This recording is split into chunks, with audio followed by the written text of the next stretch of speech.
All right, it looks like we are live. Hello and welcome everyone to another Chat and Learn here with Power to Fly. My name is Mariella Marie, and as always, super excited to roll into this next hour with you all. Our guest speaker is just giving me so much great energy today. She's calling from Germany. I know she's gonna drop a lot of knowledge. We've got folks representing from all over. Hi, Helen, you were on yesterday's call. You're representing, I see you. We got folks turning their cameras on, ready to participate. I'm really excited to roll through this next hour with you all, but just before we get started, I'm going to go over some quick housekeeping rules so that we all feel comfortable and confident in this next hour. No need to remind folks, crazy things going on in the world. You could be doing anything else with your time, but you're deciding to be with us for the hour. So with that said, we would love for you to participate, and you can participate in a number of ways. You can turn your cameras on if you feel called to do so. As you see, more folks are turning their cameras on. This is a safe digital space. I really pride myself in holding safe digital space, and I'm not afraid to kick people off if I see people being crazy. So let's be respectful of everyone, and let's participate by turning our cameras on. Why not? You get to ask our guest speaker questions, face to face, well, virtually, of course. If your house is a mess, show your mess, be you, or put your virtual backgrounds on. But we just would love to invite you to turn your cameras on. Otherwise, write in the chat box. Let us know what you think. If you have any questions, any reflections, any dreams that you want to share that you had last night. Again, we want to hear from you. I've muted everyone upon entrance just to avoid any background noise. But again, I can't stress enough, we want to hear from you. So feel free to hop off mute whenever you have something you want to share. And let's just try to have one person off of mute at a time so that we can hear and respect everyone's voice. If you do hop off mute, you will be featured in our live recording as this is being recorded. And if you signed up for this chat, be looking out for a rewatch email that will include a link to this video, as well as any resources that our guest speaker might mention throughout the hour, so that you need to be looking in the chat box. You can be present, close your tabs, stop multitasking if you can. I challenge you for this next hour so that you can really participate with us. And the last thing I'll say is we would love for you to follow us on socials and subscribe to our YouTube channel so you can keep up with all the great chats we've got in store. And with that said, if this is your first time joining a Chat and Learn where I'm moderating, I'll take a couple seconds to introduce myself. So my name is Mariella Marie. I'm originally from California, Los Angeles, California, and I currently live in Patagonia in Argentina.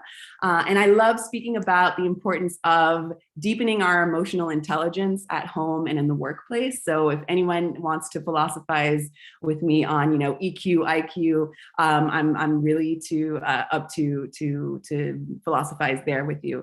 Otherwise, I would love to invite you to support the project that I'm working on that is called the Positive Force Team. You can go to thepositiveforceteam.org and you can sign up for our newsletter so that you can see what we've got to share with you all there. All right, so without further ado, I'm going to pass the mic to Amanda, who's calling from Germany.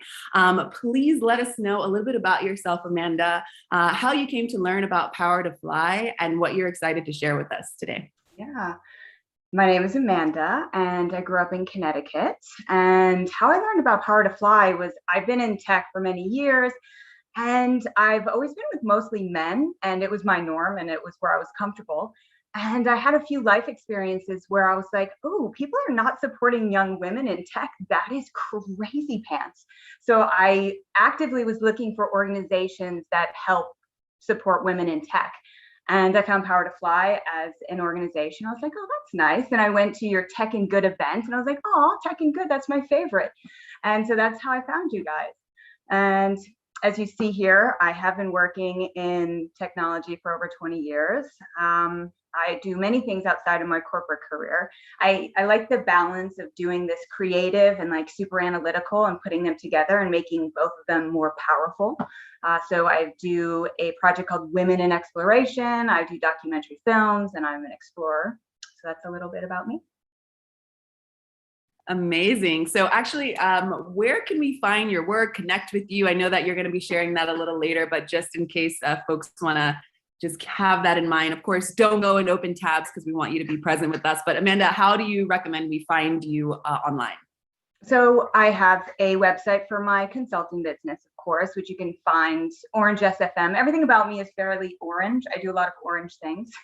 So you can find me through consulting and, of course, womeninexploration.org. And I can easily be found even on Instagram. I don't post a lot, but what I do, I hope you like, because I do photography as well, orangemirror.com. So really all the oranges, you can find me fairly easily.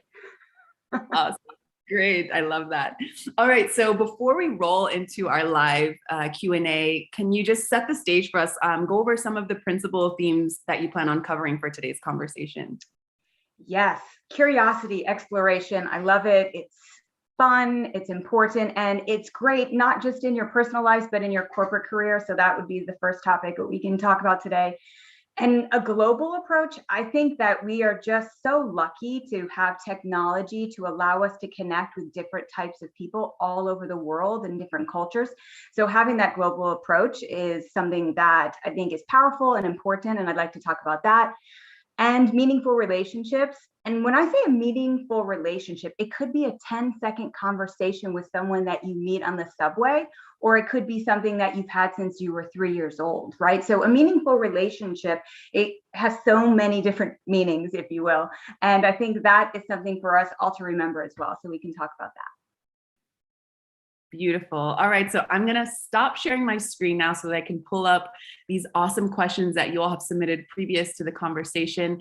And I'll just say, if you hear your question come up and you're here with us live, we would love to know that you're here with us. So just drop something in the chat box, let us know that you're here, and so that we can also make sure that we've covered your question, or if you have any reflections as well. If you don't hear your question come up, but you want to add something, again, we would love to hear from you. So feel free to hop off mute or write in the chat box, so that we can hear what you have to say. So these include questions, reflections, any tips and tricks of your own, all that jazz. We want to hear from you. All right, so let's start with this first question here. Growing up, did you always see yourself as an explorer and entrepreneur? What's one thing that has stood out to you, or something that you've learned and left an impact on you in your career and journey in terms of reaching and meeting people on a global level? Well, I've learned so many things that I could talk for literal days. So we'll start with, I didn't even know what an explorer was growing up. Like the whole concept of exploration, I didn't have a lot of things to look at, right? So we had one TV station, and so we didn't really watch TV, and we played outside. And so I was exploring my whole life, but I didn't know it was a thing, right? So you just go through life and you explore, you learn new things. And then there's this word, explorer. I was like, oh, so that's what I am. Okay, I get it. So it's not that I didn't see myself, I just didn't know that you name yourself things, right? So I just went on life doing things, and then apparently there are labels for things. So I would say yes and no, because I just kind of go along and then find out that I do fit into a group maybe once in a while. And yes, exploration is one of them for sure. And that whole idea of playing outside and just seeing things, and ooh, there's salamanders, ooh, lift under the rock and see what's going on, right? So that was just my whole life. So I'd have to say it was probably within me, right? It's just like a thing, versus a learned activity. It's just like, ooh, I want to find stuff. So I hope that answers the question a little bit. Absolutely. And I'm just curious, I'm going to pick your brain a little more. Do you think that we all innately have that? And in some form or shape, maybe social norms or society learns how to help numb that part of us? Because this curiosity, this drive that you say that you just had, and you started to just water it and understand, okay, I can call it this, so that I can maybe be more articulate with how I'm speaking about it, or connect with certain people about it. Do you think that we all innately have this drive? It's very interesting. I definitely noticed, because I've interviewed a lot of people, right? So I'll say for my Love Is project, I interviewed 612 people on camera, and many, many people outside of that, right? And that was from over 75 different countries, ages 3 to 95. So I've tapped into a shit ton of people when it comes to emotion and the best and worst parts of their life, right? And I've noticed that clearly we're all very different, right? And I'm like, oh, that person's super interesting. I want to meet them. I want to talk to them. I want to know everything. And other people are like, I'm just really not interested in that. I was like, oh, okay. So we definitely have different drives, right? So I genuinely like to hear people's stories from them, and I want to ask questions and I want to engage. And others are just like, just not that interested. And that's okay too, right? So we all have these different levels of what makes us happy and what engages us. And I don't think that's anything wrong with that, right? So I'm just like an absurdly curious person, and you can probably get me excited about most things. You're like, I'm rebuilding a car. Okay, tell me everything. I work at a sewer plant. Oh shit, let's talk about that, right? So I am very interested, genuinely. And other people be like, why do you care about the sewer plant? I was like, well, it's really interesting. Like, what got you into that job, right? So maybe all of us have a little bit, but there's absolutely varying degrees of how curious we are about things. I love that response. Okay, this is a nice bridge into this next question here. Do you have a cherished core value that drives your curiosity? I wouldn't say a cherished core value. I cherish so many things and so many values in general. I'd say what's fantastic for me is that I have the freedom to be curious, right? So, growing up in different locations, people are not given as many freedoms as I was afforded as a child, right? So, even though I didn't maybe have TV or whatever access to things, I wasn't on a plane until I was an adult, but I had the freedom of thought, right? So I was able to make life choices that suited me. I was never pushed down, which is, I mean, phenomenal when you think about it, because I now interact with people from all over the world who were not afforded those luxuries as a child. And so I say for me, freedom is something I value amazingly. Let's just go with that. Absolutely. And thank you for calling that out, that it is essentially a privilege to have that space, to have freedom of thought, freedom of expression. Of course, we can go down the rabbit hole with all that that entails or doesn't, depending on where we are. How we're using the tools to our advantage to elevate voices or to censor voices. I mean, I want to get into that a little later when we speak about technology specifically, but I just love the way that you are holistically sharing your perspective, and also, being mindful that, you were raised a certain way, and you just, you want to share that enthusiasm and encouragement with other folks. All right, so let's move on to this next question here. What was the inspiration for your Love Is and Women in Exploration projects?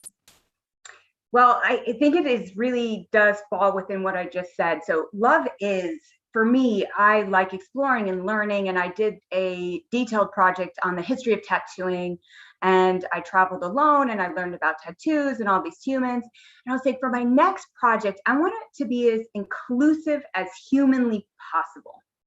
And I want to bring something positive to the world. And you often see art as so dark, and so many documentaries is so dark. And I'm like, oh no, like I just want to bring something happy into this world and just be good.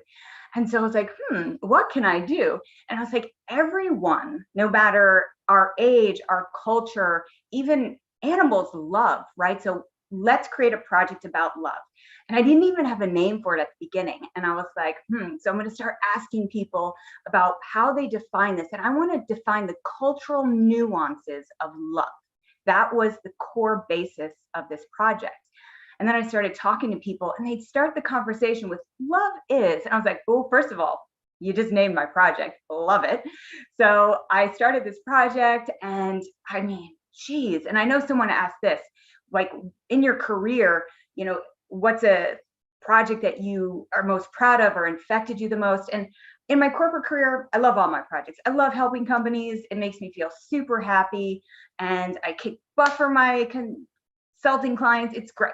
But my outside project, this project, absolutely the most powerful thing I have ever done in my life.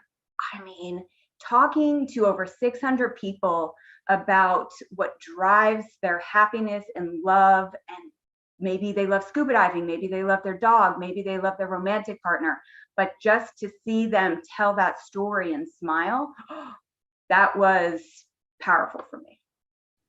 I love that. Oh, you're so inspiring. I love this.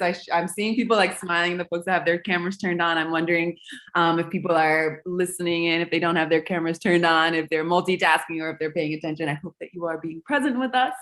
And actually, Tani wrote that that was their question. So thank you so much for submitting that question. And actually, I want to just hold for a light pause to see if someone wants to hop off mute and reflect with us or ask a question here. Now's your time to shine. And I'll do this later on too, in case you need that extra time. But please use this time to hop off mute if anyone wants to share their voice.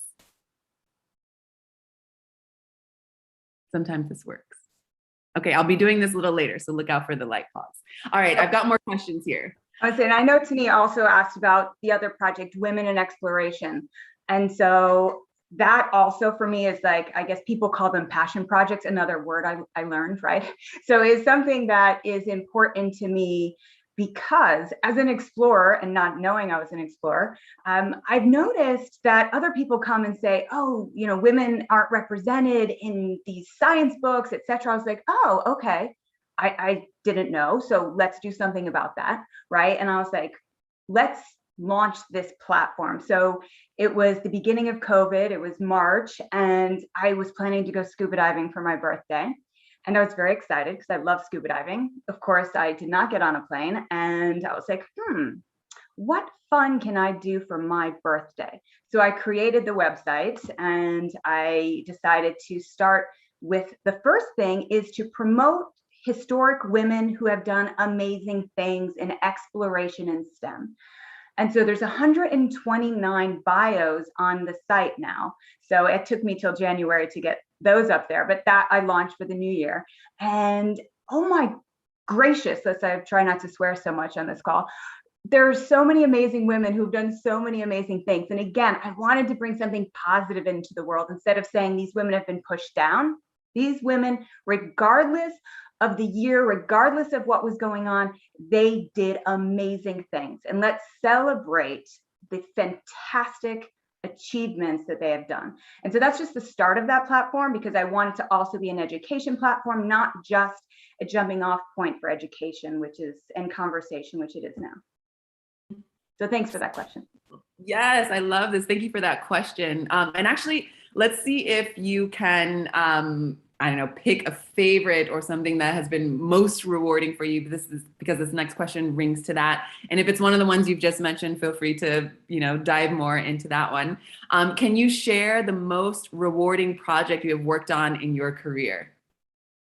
So as I said, with the corporate career, it's a difficult thing. I enjoy all of them. Sometimes people ask me, well, why don't you do documentaries and art full time? And I was like, I love consulting. I mean, it's super fun.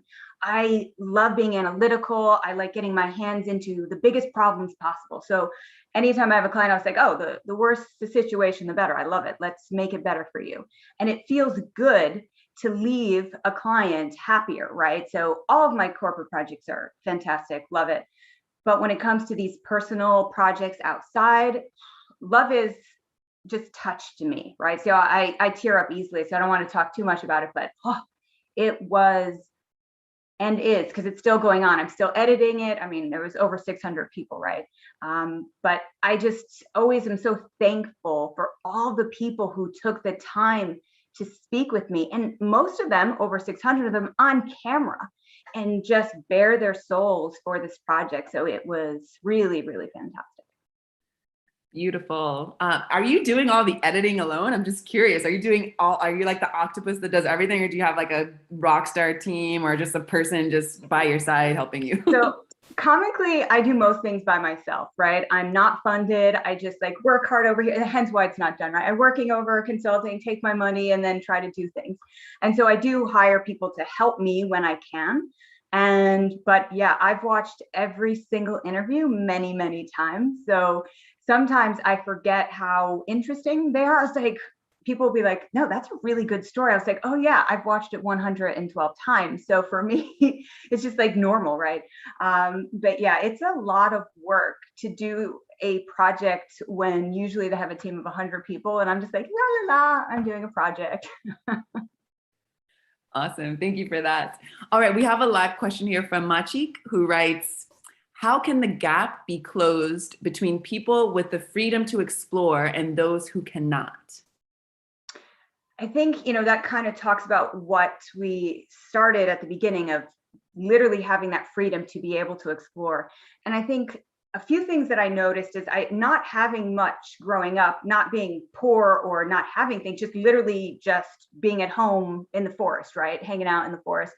There were still so many things for us to explore, whether it's finding frogs or looking at new leaves or taking birch tree and using it as a toothbrush, right? So there's always something in your immediate surroundings. And I think letting people know that you don't need money or something fancy, right? You don't need to go to Antarctica to be an explorer. You can explore in your own home. Like, oh, there's interesting bugs. Like I walk around here outside and I'm like taking pictures of random bugs that I see because, I've never seen that. Is that a scorpion or is that someone mimicking a scorpion? And there's a word for that. And of course, if we have access to technology, you're already above, right? That's amazing. Use that technology. I have not traveled since the pandemic, and yet I'm always exploring and I'm happy and I'm looking for things and I'm learning, whether it's taking pictures of bugs outside or researching awesome women in the internet world, right? So just know that promoting that you don't need to have things to explore, I think is important because often people believe, well, I'm not rich enough, I'm not smart enough. That's not true, right? You can be anything you want to be with whatever you have right now. So that's how I truly, truly feel. I mean, and just, I want to piggyback on what you're saying because, I mean, the human body is just a phenomenal miracle, miraculous piece of work in general. And I feel like, I mean, starting from exploring our own bodies, let's say through the breath, for example, let's do an exploration together. If you put your hand on your chest and one hand on your chest and one hand on your belly, and we'll just take a couple of moments to just breathe on our own. And I'll ask you a question after, since we're all exploring our bodies right now.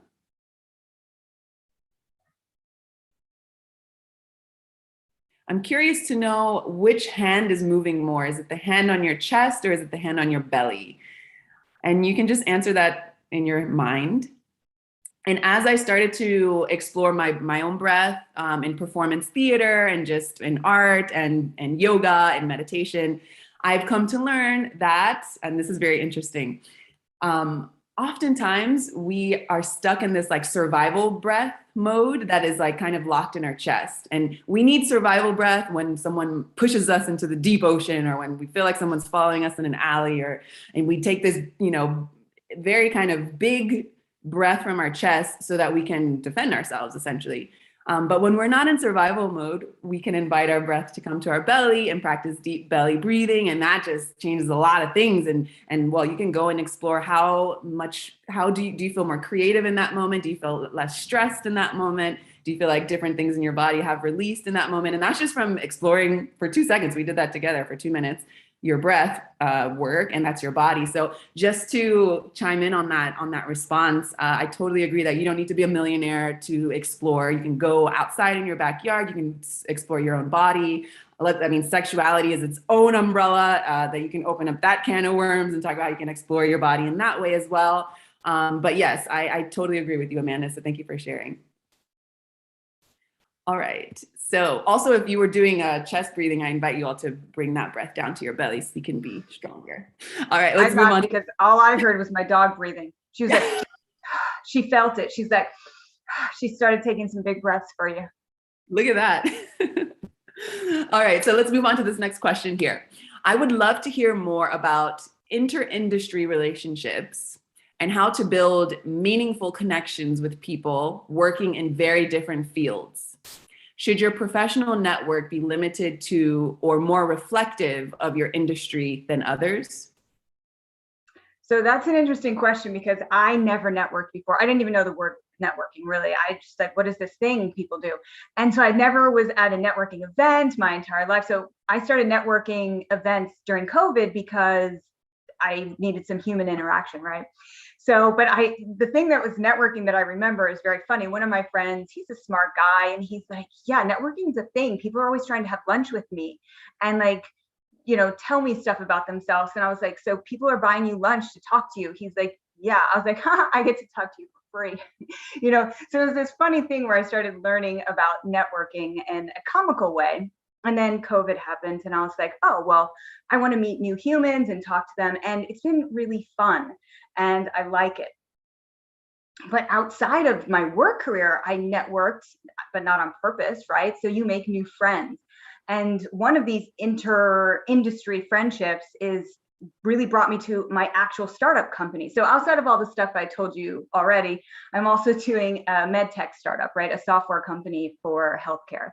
And it started because one of my friends, who was my roommate at the time, she's like, Amanda, I know you like breakdancing and you want to meet this person who breakdances. I was like, yeah, of course I want to meet this person who breakdances.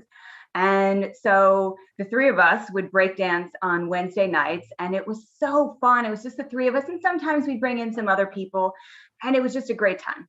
And they go off and they're medical doctors, and I go off and I'm my corporate human.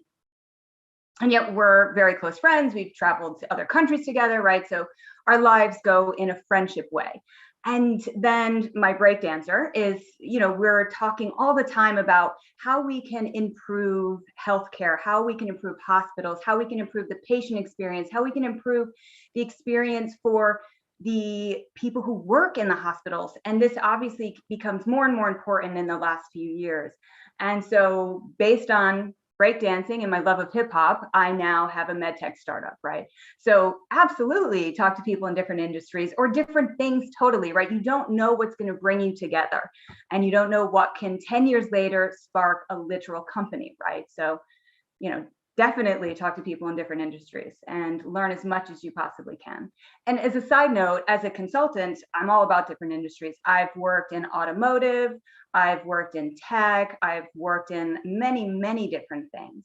And what I can do is take my experience from all these industries and bring it to the next industry, right? So I can say, what I learned from here is actually really useful. What I learned in call centers is useful working at this theory in healthcare. And they're like, yeah, let's talk about that. How many people do you know from that old life that we can talk to and learn from? So hell yeah, meet people in new industries and new things, and it will definitely be useful for you. Awesome. Great. I love this. This is great. Okay, so I have a private message here. Any tips for how to start those conversations for those who are a bit shy? And actually, I was just going to move to this question that was submitted previous. How should an introvert cultivate relationships? So I will send hearts because I love that question, because I'm an uber introvert that has learned to interact with humans, right? So I will have lots of tips if I can remember them. We'll start from where I started from. I will say, not only am I introverted, but I was very, very shy as a child. I was to the point where I was scared to ask to use the loo in school, right? So I think that teachers liked me because I didn't speak. And my mom thought I was great because she didn't have to go look for me. I was always standing behind her, holding onto her leg quietly, right? So well behaved. And then, you learn through life that this isn't the most useful way to get things, right? So if you want food, you have to ask for food. And so it's a learned behavior. You're like, okay, well, standing and hiding behind my mom is not going to get me that apple. And I really want that apple. So mom, can I have that apple? Amanda, you need to learn to ask for the apple. Okay. Right. So you need to learn to interact with the humans. Right. And so the way I look at kind of how I do these actions is I have this bubble, right? And it's my safety orange bubble, and it's what I'm okay with doing. And I need to get outside that just a little bit. I'm not saying, just go off and talk to 100 people, but let's just maybe wave to someone today, smile at someone, just a little bit. And, I've done that with so many things in my life, to the point of I need to order food, right? Like that's a thing. I was a business consultant. I was living in a hotel, and I would just get room service every night because I didn't feel comfortable going out to restaurants by myself.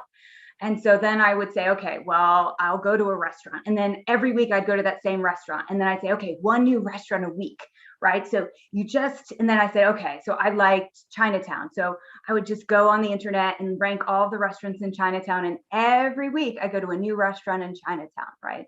So it's not about, pushing yourself to crazy pantsville. It's just about pushing yourself a little bit till it becomes your new normal, or at least where you're comfortable enough where you don't feel like I'm pushing myself too far. And so when it comes to interacting with the humans in a more friendship way, again, you have to see what makes you feel uncomfortable and then rationalize it, right? So one example would be with Love Is, it was very easy with people I know, right? So you post on Facebook and you tag some people, I'm going to be in Paris today for 3 days, and I would love you to introduce me to people to interview. Easy peasy.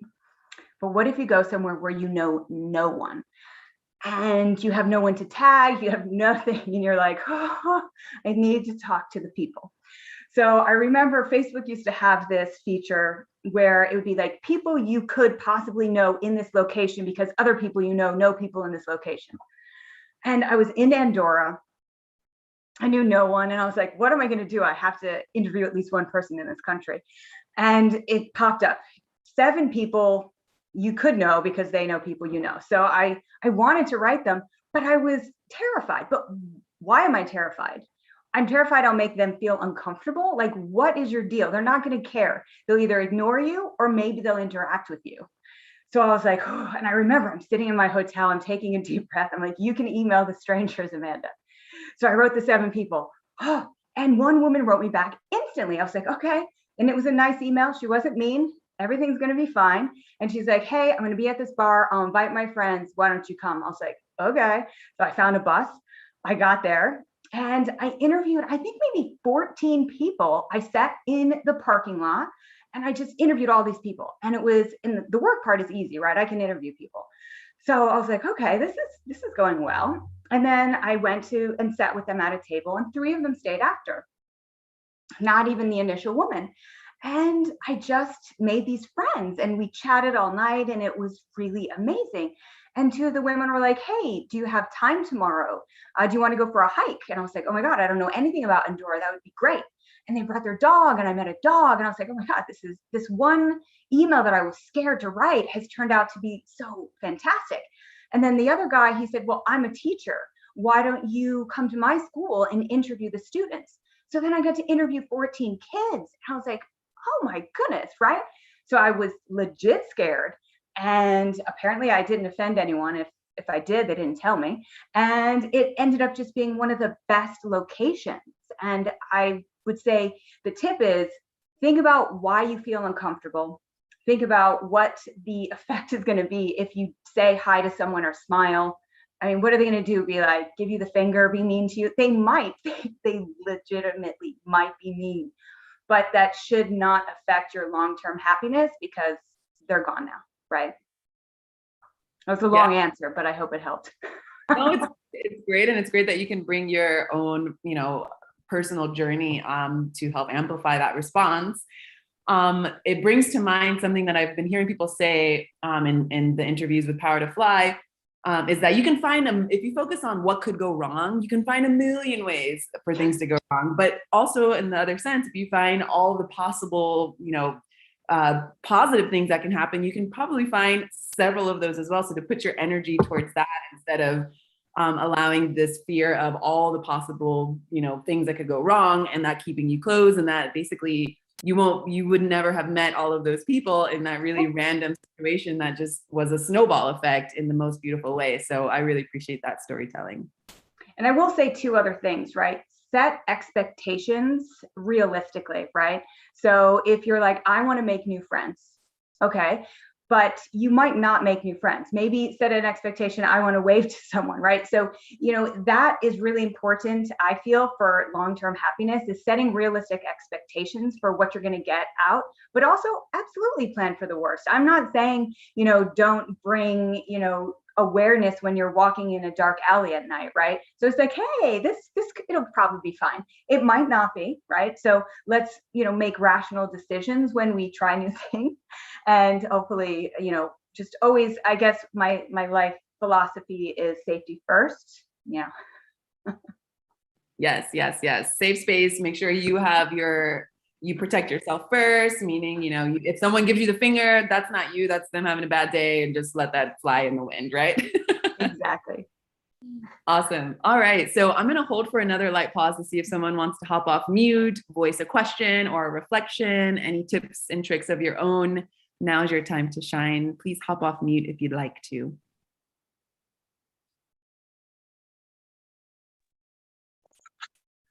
Oh, sorry, bad angle. That's why I had my camera off. Hello. I just wanted to share. I love Amanda's stories and insights and stuff, and like such great advice on how to like overcome, shyness and setting those small steps. I'm really enjoying the talk. Thank you. Thank you. Thank you for submitting your question. Thank you for hopping off mute and turning your camera on. I appreciate that. Of course, of course. All right. Anyone else want to hop off mute, voice a question, reflection? All right. So I've got kind of a reflection and a question. All right. So Amanda, I love your energy that you bring, and I could tell like that energy leads to curiosity and just enjoyment of life. And so I was wondering if you follow a specific routine in the morning or maybe throughout the day that helps keep those energy levels high so that you can have kind of consistency on a daily and weekly level within your businesses and life to just kind of keep on pushing forward. So I'm a weirdly adaptable human being, right? So before the pandemic, I was on a plane all the time, constantly flying, traveling everywhere. And then I just stopped, right? And I've almost didn't leave the house for 10 months straight, but I was equally as happy, right? So I think the first thing is to appreciate what you have, right? And that sort of drives me. Like, silly things that make me happy. Hot showers. Oh my gosh, what a freaking luxury, right? Some people don't have running water. I've been places for months that don't have running water. And I was like, what would be cool to have a hot shower, right? So I think first, just appreciating everything that you have in your space is amazing. And again, it comes down to having technology, right? I feel so lucky. And that makes me really happy. I know some people, when they go on vacation, they're just like, I want to unplug. I was like, I don't know, my technology is like, it makes me happy. It's there for me. It supports me, right? So that being said, my current morning routine is I wake up and I try to do yoga. Depending if I have a meeting or not, I try to do a little bit of yoga just to get it flowing. Try to go for a walk with the dog as early as I can. So also just to get, the body flowing a little bit. I eat the same thing pretty much every morning. I'm very, very healthy when it comes to eating. And so I eat basically a morning brownie that I've created. And it's 3 ingredients: chocolate, oats, and apples. And that's all it is. It's great for adults, children, really anyone but dogs, because no chocolate. So that makes me feel fantastic. And, I don't do added sugar. I'm using the apples, right? And then get into it. And also tracking things everywhere to make myself feel safe that I won't forget things. So it's comical if you see my office, right? I have tons of whiteboards everywhere. I have notebooks for writing. I have whiteboards to write on, whiteboards on the wall. I have spreadsheets galore that track pretty much everything I do. Plus I have calendars, plus I set timers on my phone, right? So I have a lot of projects, a lot of people I interact with, and I don't want to miss meetings, right? So everything will be binging. And so if I'm on a meeting and I have another one in half an hour, something's going to bang somewhere and I'll be like, hey guys, 5 minutes, right? So all of those things help me be motivated and stay excited. And also, how do you stay curious, right? So someone also asked earlier in the text is, what if you stop being curious, or what if you need to a boost? And I'd say step away, right? So we all get so excited or involved in things that are important to us. And it might be that it's time to just take a step back and do another project, even if it's for 5 minutes. Do a dance party, right? Just turn on some music, shake around, have some fun, but also maybe pick up a hobby. I paint, right? So that makes me feel relaxed. I'm terrible. No one's going to buy my paintings, but it doesn't matter. You don't have to be good at it. It's just do something that makes you feel relaxed, throw the paint, do whatever you need to do to make yourself, ooh, my brain just opened up and I can use this in my corporate idea because I drew a circle. And now, that would be more holistic for my team to train in this multifaceted way, whatever it might take to get the brain juiced up. I hope that helps. Awesome. Thank you, Tim, for hopping off mute there. If I could just bring some emotional intelligence reflection to this, I love the self-awareness piece that is like, okay, I know when I need to step back, and I'm also going to do something a little out of the box to free up some space in my mind, to get the body flowing, to get the blood flowing. So that's painting. And it's not like this, we did a chat yesterday. Helen was on there about like breaking up with perfectionism. So you're not painting to sell it and like make some money on it, or maybe you do that eventually. But you're just painting to like see things from a different perspective, bring some literal color to your life, and just, then come back and maybe feel more rejuvenated. So I love that self-awareness piece. And also that experimentation piece that you're like, maybe it's dancing, a dance break, which I definitely recommend dance breaks, even if it's like 2 minutes, put on your favorite song and step away from the computer and dance and come back. I think that also rejuvenates me. So I love that you're bringing that self-awareness piece there. Also, I know this might sound silly, but contemplation is something that I think that we could all practice a little more. And I find that it brings just literally it brings a different perspective to the moment. So even if I contemplate, let's say I go and lay on the grass or lay down on my floor, I'm seeing everything from a different perspective. And I'm just like, I don't know, not having anything specific to think about, but just looking at the ceiling or looking at the sky or looking at the grass that's now like here instead of, way down there.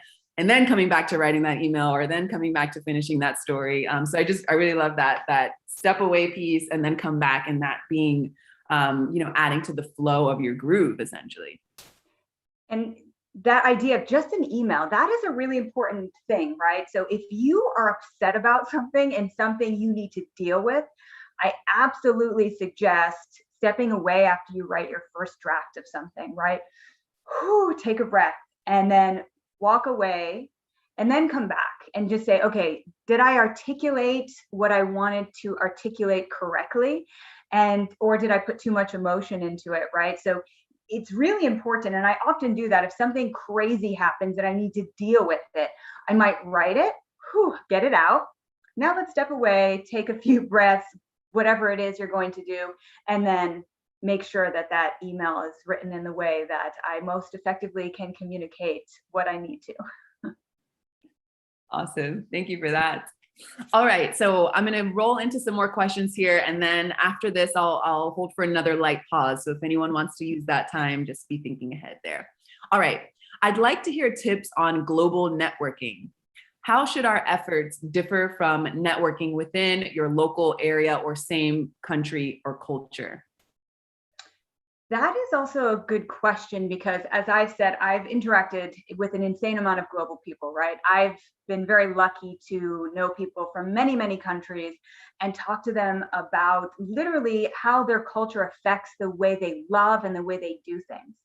And I will say at our core, we all are the same, right? And that is, I can say that with a lot of knowledge, right? So all the humans, we are the same basic creatures, right?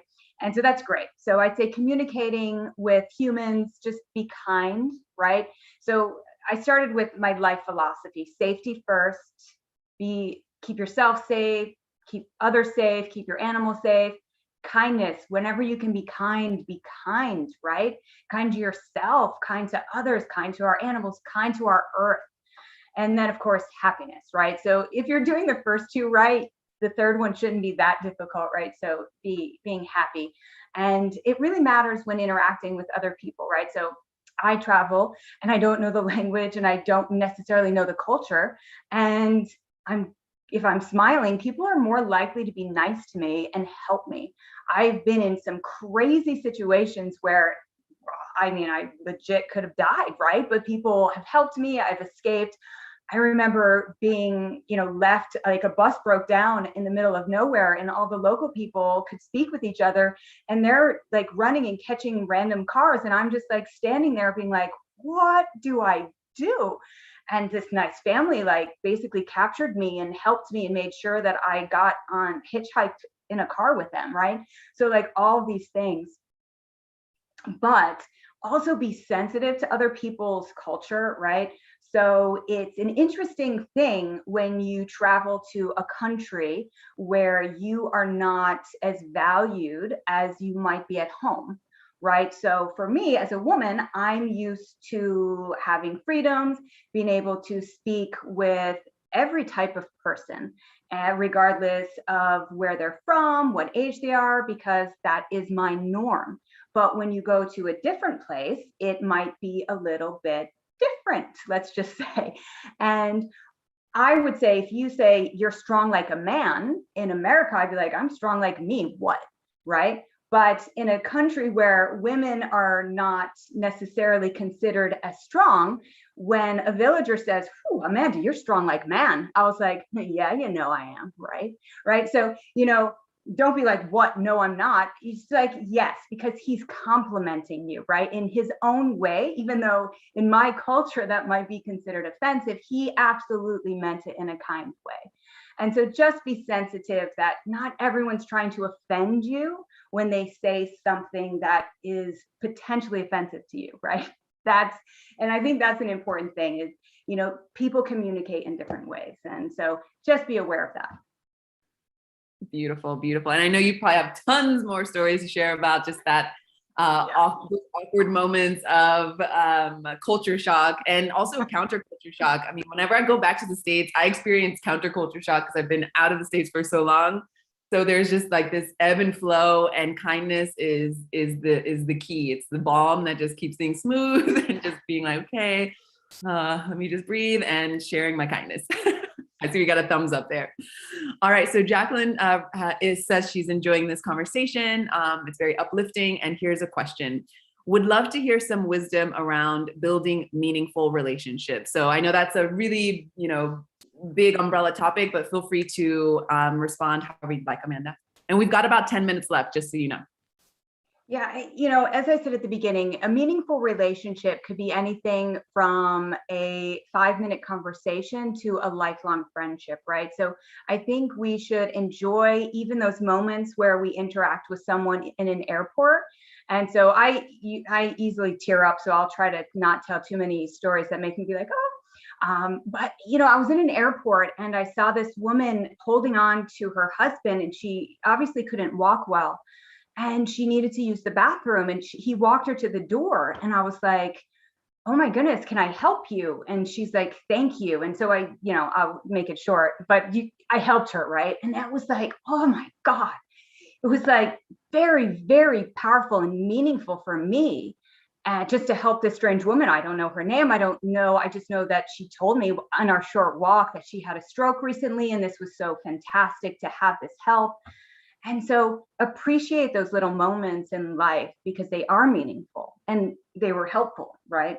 But when it comes to long-term relationships, there's so many fun ways, right? I wanted to do a book club forever, but I travel and I never can do a book club. And I have very specific taste in books. I only do audio, and I only do kind of like academic, data-driven nonfiction. So that's not everyone's taste. And so I'm always trying to get my friends to do a book club. And they're just like, no, we don't have time for that. And finally, due to the pandemic, I got some people to do a book club. And so I've had a couple book clubs throughout the pandemic, and it's fun because not only are we talking about the book, but we're also talking about life. So we get to do that check-in and see what's going on. And you're building a relationship in a multifaceted way, right? So academically, because we're talking about these academic subjects, but also culturally. So in my current little book enclave, we have people born in 3 different countries. There's only 4 of us, right? And we're coming from 3 countries. And we have different genders and different races. And it's just 4 people, but it's fantastic, right? Because we're learning and we're building a relationship together. And then I was like, I like these academic conversations and I want more. So recently I've started a new platform and I will make sure it's shared with you guys. I have this thing about women in STEM and I'm excited about it, these academic conversations. So Hypatia was a mathematician and potentially the first documented female mathematician. And so I like that name. So I'm creating something called Hypatia Salon. And the idea is that once a week or a couple times a month, we can get together and have these conversations together in breakout rooms. And I think it's fun. And that for me is how to build meaningful relationships, is talk about cool stuff like cave diving or how to grow kale inside. That's beautiful. I love that. You have so many cool projects that I'm like super eager to just get that rewatch email and click on all the links so that I can see and support, of course. So yes, Jacqueline writes, lovely stories, and thank you for the response. All right, so we've got about 7 minutes. I'm gonna hold for another light pause. This will be the last one of this session to see if someone would like to hop off mute, voice their question or reflection, or just say hi. Here is a light pause for you to do that.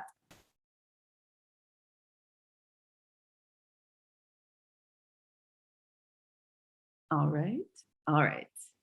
No one's hopping off. Perfect. Well, awkward silence. No. Awkward silence. I like awkward silences. It makes us tune in a little more sometimes. All right. So we've got about 6 minutes left. I think Katie wants to say something. Feel free. The awkward silence. Hi, Amanda. It's awesome to see you not in ASL class. And oh yeah, so I'll pause I'm just and wanting say to how say I know. that I'm learning so much about you as a person, and I just love. Thank you, Katie. So yeah, so another way to interact with new humans is I like signing. I like ASL, and I took a class when I was in California. So again, people are saying about opening up curiosity. So I'm in this corporate-y job. And so I always look for new things to do. And I started taking a signing class. It was only, at night 1 semester. I just wanted to do it again. And so I was like, oh, wait, there's a thing, online tutors, right? So I started learning sign language, so learning signing. And it's really, really fun. And you get to meet new people. And I have 3 instructors. So again, I love diversity, right? So I want to see different teaching styles and different people, and they're from 3 different locations. And what's awesome about it is they also have lived in other countries and they know different signing. And so I could also see the difference in, for example, Belize Sign Language or Indian Sign Language and American Sign Language when I ask. And so you can meet new people, learn a new thing. And signing, for example, could be useful to help others in the future. If someone needs your help and they can only sign, now I could potentially help them. So thanks, Katie, for helping me learn. Thanks, Katie. Thank you for hopping off of mute. Actually, I researched the other day, and I would love to ask you all the sign for love. How do you sign up? Interesting. There's many signs for love. So Katie can show us a few. I know there's love and there's falling in love. Yeah. And love. How could I forget? Yeah. Yes. Beautiful. Thank you so much. Thank you for sharing. Oh, this is great. This has been such a rewarding conversation. So I really appreciate everyone's participation and for taking me up on participating for this hour. So I'll hold for another light pause to see if someone wants to hop off mute. Otherwise, I'll ask Amanda to wrap us up with some food for thought. But please, if anyone would like to hop off mute, I'll hold for another awkward, beautiful silence and see if someone wants to use it as an opportunity. I can get that music. Do, do, do, do. Hello. Yes, hi. Hi. Hi, Amanda. Hey, sweetness. Hey. I just want to tell you I love you so much. I've loved you since Don't make me cry. beginning of time. I cry already. Oh, No, can't take suck it. it up. Suck it up, no cry.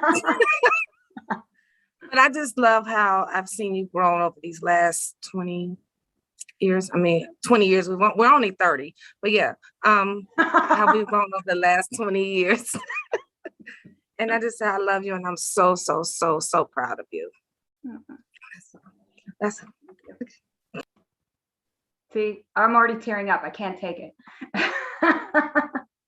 This is great. So clearly, I mean, you've got folks here that have been, supporting you or interested in hearing from you over time. I am going to be a new one of those supporters, and the power of your storytelling, how you put that into practice in your life, and clearly how you practice what you preach, because you've got people joining this conversation who, have been supporting you or meeting you in different circles. So I really appreciate your authenticity, Amanda, your encouragement, your enthusiasm. And I would love for you to wrap us up with some food for thought. You've already shared so much knowledge and encouragement. So if you can leave us with some food for thought and then remind us how we can connect with you when we finish this conversation, that would be great. So I will make sure that you can connect with me. Of course, I am on LinkedIn and I have my own websites. I have lots of websites, so probably like 40 of them. So I'm sure you can find one of them and, find me. And I am excited for this new project, Hypatia Salon, because I want to have conversations with more people and meaningful conversations about fun things, right? We don't always need to talk about doom and gloom. Let's, as I said, how to grow kale inside. Let's just talk about things that will make our lives more exciting and better. If I have to leave you with something, let's think. It's been a great conversation. And thank you everyone for attending and coming, and people who are watching afterwards. I really appreciate it. And I'd say I want everyone, especially in these times, to try not to forget how powerful you are, right? So go out there, do good things, make great friends, and be happy. Yes. And then I guess I'll end with peace. Yes. Peace to everyone. Thank you so much, Amanda. I appreciate you. Everyone, thank you for joining. Thank you for rewatching this. Be sure to send this out to your friends, your community, your coworkers. I'm sure that this can help uplift us and just remind us, as Amanda said, to be your best selves, empower yourselves, spread the joy, spread the love, and we'll see you on the next Chat and Learn. See you all. Thank you. Thank you, everyone. Bye.